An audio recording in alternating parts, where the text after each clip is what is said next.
qurban bu millətə, canım qurban bu vətənə. Təmiz həyatı gəlmişəm, təmiz qoyarsız kəfənə. İndi ilə vəziyyət olur, dost demiyün hər yetənə. 15 il dostluq eləyirəm.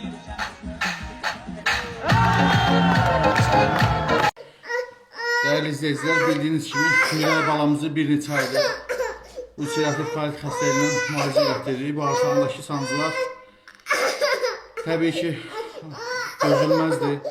Məcbur olub paylaşırıq. Halımızdan anlayıb dəstək olan, dua edən hər kəsə təşəkkür edirəm. Ümid edirəm ki bizi başa düşəcəksiniz, dəstəyinizi əsirgəməyəcəksiniz.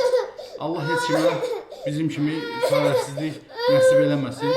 Kömək olan, olmayan hər kəsə ancaq xoşbəxtlik arzu edirəm. Biz də təbii ki balamızı xilas eləmək istəyirik. Ona görə sizdən maksimum şəkildə dəstək olmağı rica edirəm. Ümid edirəm ki arayımıza səs verəcəksiniz, dəstək olacaqsınız, dua edəcəksiniz. Öncədən hər birinizə təşəkkür edirəm.